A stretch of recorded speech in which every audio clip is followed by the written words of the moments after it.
स्वागत आहे तुमचं वैशाली लाईफ अँड किचनमध्ये। तर आज मी तुम्हाला माझ्या नवीन रूमची टूर करणार आहे। तर दारापुढे अगदी झाडे लावलेली आहे, बघू शकता। अगदी दार उघडलं की झाडं दिसतात आणि आज छान असं वातावरण आहे। पाऊस आला त्याच्यामुळे ढगाळ वातावरण आहे आणि दाराच्या पुढे असे दोन मोठी लिंबाची झाडं आहेत, जी की मोकळं मैदान आहे, तिथून अगदी दारातून दिसतात। तर हे आपलं सुरुवातीचा हॉल आहे। तर हे फ्रंटचं दार आणि इथे पुढे थोडा भाग आहे पोर्च।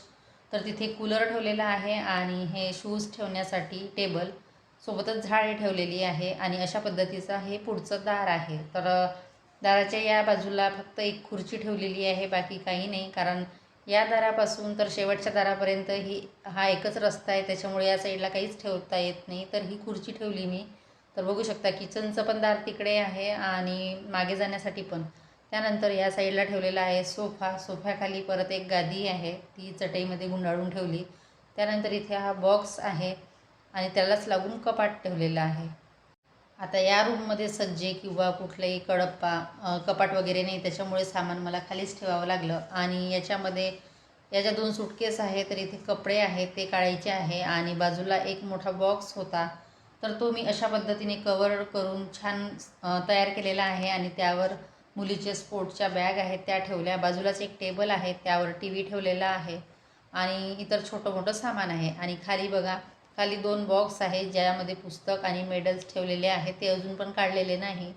तर अशा पद्धतीने या टेबलवर थोडंफार सामान आहे। इथे रुचीचा फोटो ठेवलेला आहे आणि त्यालाच लागून थोडी जागा होती, तर ही गार्बेज बॅग आहे ज्यामध्ये रोजचे कपडे थोडेफार ठेवत असते।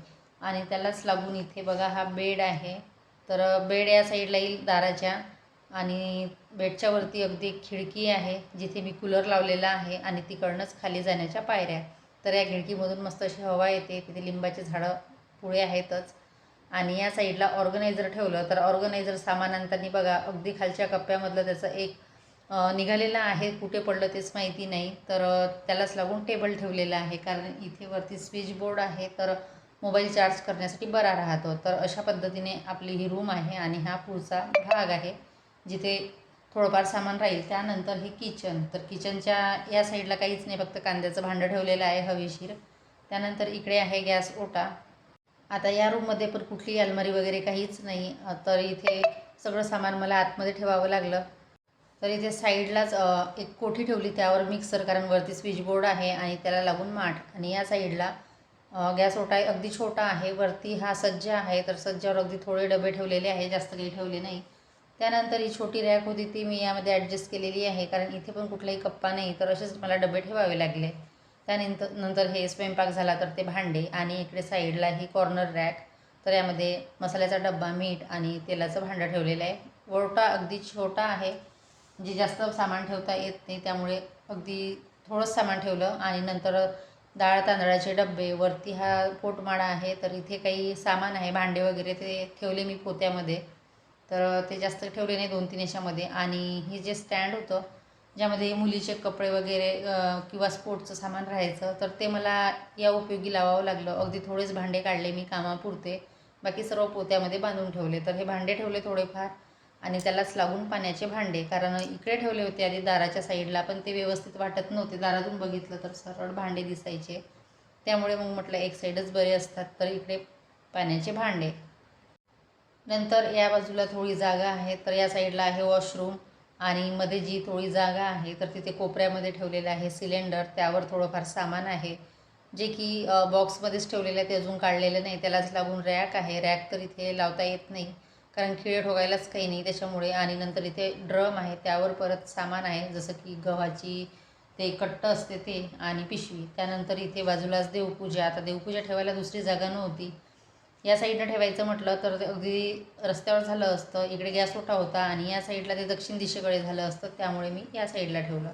त्यालाच लागून फ्रीज ठेवलेलं आहे। फ्रीजवर 2 स्टँड आहे, तर ते पण खालीच आहे, त्यात काही ठेवलं नाही। तर किचनमधून असं आपला पुढचा हॉल आणि दार दिसतं। तर अशा पद्धतीचं हे किचन आहे, अगदी छोटंसं आहे पण छान आहे आणि छान असा म्हणजे इथे सूर्यप्रकाश येतो, अगदी उजेड असतो दोन्ही रूममध्ये। त्यानंतर किचनच्या मागच्या साईडला बघा ही म्हणजे बऱ्यापैकी मोकळं आहे, अंगण म्हणू शकता किंवा वरचा तो माळा। तर इथे 2 ड्रम ठेवलेले आहे मी, ड्रममध्ये पण काही सामान आहे। इकडे धुणं भांड्यासाठी नळ आहे, इथे भांडे वगैरे घासते, कपडे धुते। वरती जायला इथे शिडी आहे आणि इथे कपडे वगैरे टाकायला भरपूर अशी जागा आहे. तर अशा पद्धतीने 2 रूमचं माझं रूम आहे, 1 रूम किचन आणि हा पुढचा भाग आणि खिडकीतून बघा किती छान असे झाडं दिसतात. तर अशा पद्धतीची ही रूम आहे. आता मी माझ्या पद्धतीने थोडक्यात ते लावलेली आहे. अजून बरंच सामान लावायचं आहे. तर असं म्हणजे खूप मोकळं वातावरण आहे आणि छान आहे रूम, अगदी मोकळ्या आणि छान असा सूर्यप्रकाश येतो आणि कॅमेऱ्यामध्ये छान याच्यामध्ये व्हिडिओ फोटो वगैरे येतात. त्यानंतर इकडे बघा या साईडला पण भरपूर अशी जागा आहे. तर इथलं मी सगळं आवरून घेतलेलं आहे. आधी भरपूर पसारा होता आणि बाहेरचं वातावरण. तर कशी वाटली माझी 1 रूम किचन. Bye bye.